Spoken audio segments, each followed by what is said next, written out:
Hey, what's up? This is Todd Smith. I am back with another video. This is going to be my 1 week review on the KOBOL. I just dropped my second bass demo, which is an evolution of the first one. I took the sequence I made in the first demo, changed up the drums a little bit, turned it into more of an actual live jam, added a few sounds from the Juno X. Yes, good morning, bird. We know you're here.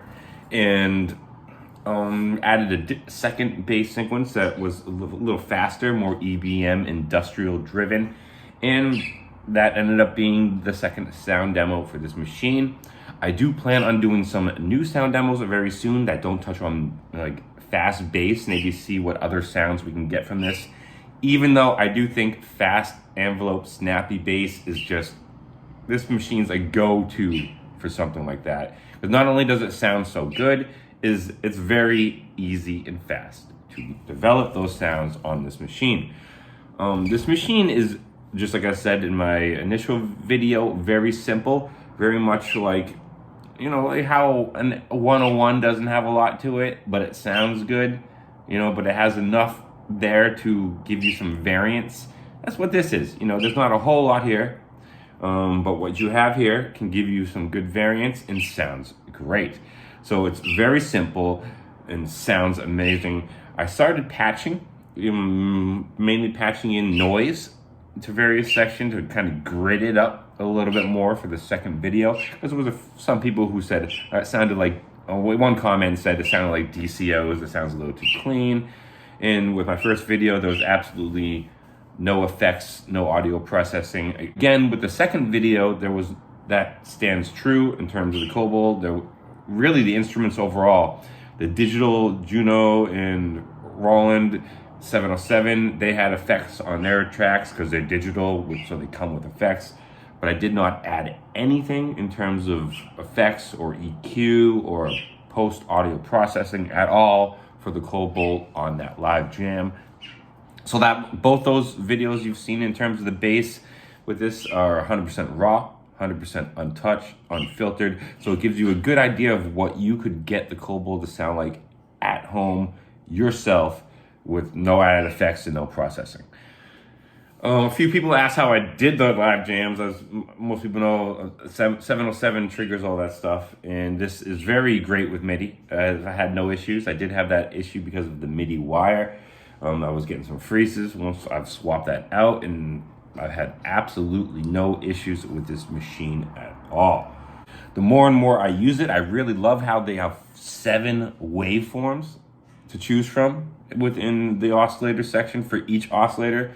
Super cool, super cool. Some of the shapes are even really cool. Like I like this one right above the sawtooth. Probably can't really see it too much. It's almost like a mix between a sawtooth and a square wave. It has the saw top and then buckles down to like a squarey, rather than just going straight down like a sawtooth, it extends and goes down like kind of like a square wave. So it's like a kind of saw-ish square wave. I really like that one. Over here you have the pulse wave and everything from various square waves, and so it's pretty cool. Well, you can do some really awesome stuff on this machine. You really can blend in some good combination of waveforms because of the 2 oscillators, each with 7. And again, if you go in between 2 shapes, you can kind of blend those 2 shapes together. So technically it kind of, I would say it probably has it more close to 14-ish type of waveforms with some sharing characteristics of others.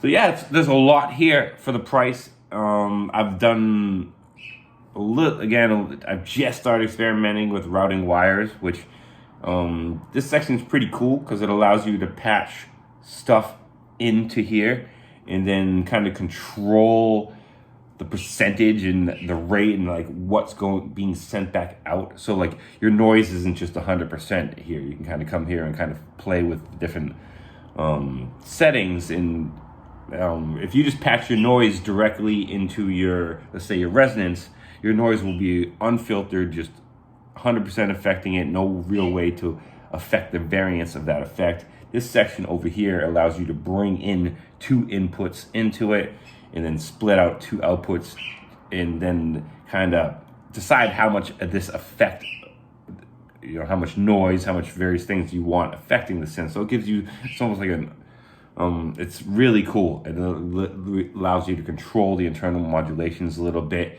I'm gonna start playing with that more. I imagine if you got some splitters, you could even open the diversity of this machine once you start patching it with other stuff like sample and hold, because this doesn't have any sample and hold at all. So I think that it's going to be really cool to start patching some sample and hold synths from, let's say, the Neutron or the Cat, something like that, something that has some sample hold ability. And the thing sounds great. The one thing about it is, again, it's very simple in terms of LFO and weight and modulation shapes. But that's the great thing about this gear is the short points of this you can patch in from these other pieces that have it. Again, I think the Cat and the Neutron are definitely two synths I'm going to patch into this a lot purely for the sample and hold abilities. But as a 1 week review, killer. This thing, I said that about the Cat, but the K2 was amazing too. The last 3 Behringer synths I've got have all been top notch. I mean, they might even be better than the original 3. Like, I don't know, if I had to choose, like, okay, let's say the original 3, like I didn't have a choice. Like, they were tied together. The Pro 1, Neutron, Model D, Cat, KOBOL, K2. Now these are, again, take it into a grain of salt that the Cat, KOBOL, K2 are my newest ones.